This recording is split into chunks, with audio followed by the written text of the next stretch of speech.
आगे है स्टूडेंट्स, योग भगाए रोग चैप्टर में हम आगे प्राणायाम के बारे में जानेंगे। प्राणायाम भी विभिन्न प्रकार के होते हैं, जैसे कि कपालभाति जो है ये मस्तिष्क को तेजस्वी बनाता है, और भौरे के जैसी आवाज़ करने वाला जो प्राणायाम होता है वो भ्रामरी कहलाता है। इससे मन को शांति मिलती है और प्रसन्नता छाई रहती है। यानी नाक से संबंधित जो भी रोग हैं, जैसे कि जुखाम है, साइनस की प्रॉब्लम है, वो सब भ्रामरी से दूर हो जाती है। मन शांत रहता है और एकाग्र रहता है, जिससे कि हम सभी कार्य बहुत अच्छे से कर सकते हैं। आज की इस भागदौड़ वाली ज़िंदगी में योगासन तथा प्राणायाम जो है वो हमारे लिए बहुत ज़रूरी है। इससे जो है हमें शांति मिलती है और मन जो है शांत रहता है। इसलिए हमें इस मार्ग को बिना किसी हिचक के अपनाना चाहिए। आज हमारी ये प्राचीन विद्या अपने चरम पर है। अनेक संत, महात्मा तथा महापुरुष योग का संदेश दे रहे हैं। योग आज किसी दवा से कम नहीं है। योग के इतने सारे लाभों को देखते हुए एक बात अवश्य कही जानी चाहिए कि देश का भविष्य अर्थात बच्चों को भी इसकी ओर बढ़ना होगा। इससे वे स्वस्थ तथा पढ़ने में तेज़ रहें। इसके लिए उनके अध्यापकों, परिवार के सदस्यों तथा सरकार को महत्वपूर्ण प्रयास करने होंगे। माता पिता को बच्चों में खेल के समान ही योग के प्रति लगाव पैदा करना होगा। हमें समझना होगा कि सत्य, अहिंसा, शारीरिक स्वच्छता आदि नियमों के साथ साथ योग भी जीवन जीने के लिए एक कुशल साथी के समान है। ठीक ही कहा गया है, छोटा बड़ा या जैसा हो रोग, सब रोगों का समाधान है योग। तो जैसा कि इस चैप्टर में बताया है कि बच्चों को भी इस ओर अपने कदम बढ़ाने चाहिए, तो इसके लिए सरकार को, अध्यापकों को और परिवार के सदस्यों को मिलकर प्रयास करने होंगे, ताकि वो बच्चों का ध्यान योग की तरफ आकर्षित करें, जिससे कि बच्चे स्वस्थ रहें।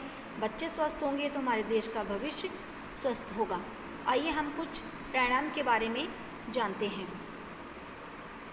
जैसा कि है कपालभाति, आप इस पिक्चर्स में देख रहे हैं। कपालभाति में बिल्कुल एकदम सावधान की मुद्रा में बैठा जाता है और सांस को खींचा जाता है। सांस को खींचा जाता है, फिर सांस को छोड़ा जाता है। कपालभाति योग जो है प्राणायाम का एक बहुत ही महत्वपूर्ण हिस्सा है, जिससे शरीर की जो है सफाई होती है। कपालभाति शब्द दो शब्दों से मिलकर बना है। कपाल का अर्थ है माथा और भाति का अर्थ है तेज। कपालभाति का अभ्यास करने से चेहरा चमक उठता है और इस प्रक्रिया के कारण मस्तिष्क जो है अच्छे से प्रभावित होता है। कपालभाति में छोटी और मजबूत बलवर्धक सांसें शामिल हैं, यानी इसमें सांसें ली जाती हैं और उसमें थोड़ी देर बाद उसको छोड़ी जाती हैं। थोड़ी देर सांस को अंदर रोककर फिर उसको छोड़ा जाता है। इससे क्या है, फेफड़ों को भी मजबूती मिलती है। आगे है आपका भ्रामरी आप देख रहे हैं। भ्रामरी जो है ये भौरा जो एक कीट होता है उसके समान जो है आवाज़ की जाती है। नाक से जो है इसका आवाज़ की जाती है। और इस भ्रामरी के फ़ायदे जो हैं, जैसे क्रोध, चिंता, भय, तनाव, अनिद्रा आदि जो है मानसिक विकार जो है दूर होते हैं। मन को शांति मिलती है, सकारात्मक सोच बढ़ती है, माइग्रेन की समस्या दूर होती है, बुद्धि तेज होती है, स्मरण शक्ति बढ़ती है, साइनस की प्रॉब्लम ठीक होती है। साइनस जैसे कि बहुत ज़्यादा किसी को जुखाम रहता हो या उसके नाक से लगातार पानी बहता हो तो उसकी प्रॉब्लम जो है दूर हो जाती है। गले के रोग ठीक होते हैं, थायराइड भी ठीक हो जाता है। भ्रामरी के बहुत सारे फ़ायदे हैं। भ्रामरी जो है ये नाक से, यानी मुंह बंद करके सिर्फ नाक से ही एक भौरे के गुंजन के समान आवाज़ निकाली जाती है। आगे है अनुलोम विलोम, ये भी एक प्राणायाम है। अनुलोम विलोम में भी हम सावधान की पोजीशंस में बैठ जाते हैं। एक हाथ से, जिस प्रकार आप पिक्चर्स में देख रहे हैं, एक हाथ से नाक के एक हिस्से को बंद करते हैं और दूसरे हिस्से से सांस को खींचते हैं। फिर उस हिस्से को बंद करते हैं और फिर जो हिस्सा हमने पहले बंद किया है उसको खोल देते हैं और उससे सांस को बाहर निकालते हैं। तो इस तरीके से हम अनुलोम विलोम करते हैं। तो इससे क्या होता है, इससे हमारे जो हार्ट के ब्लॉकेज हैं वो खुल जाते हैं।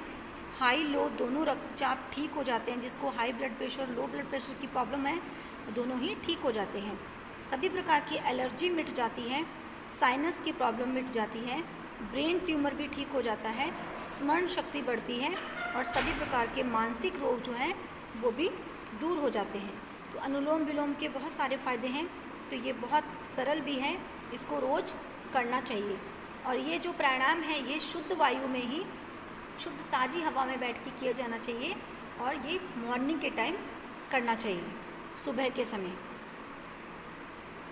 आगे आप देखते हैं सफलता 3 चीज़ों से ही मापी जाती है, जैसा कि धन, यश, मान, नाम और मन का चैन।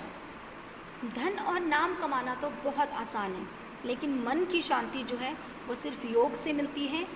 हमें योग साधना, योग अभ्यास रोज़ करना चाहिए। ये नहीं एक दिन हमने किया और फिर हमने छोड़ दिया।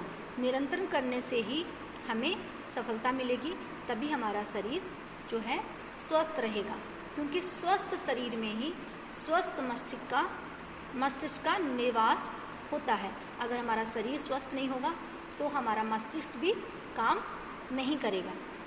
आई होप सभी बच्चों को ये योग भगाए रोग चैप्टर बहुत अच्छे से समझ में आया और सभी प्रकार के आसन प्राणायाम के बारे में भी सभी बच्चों को अच्छे से समझ में आया है।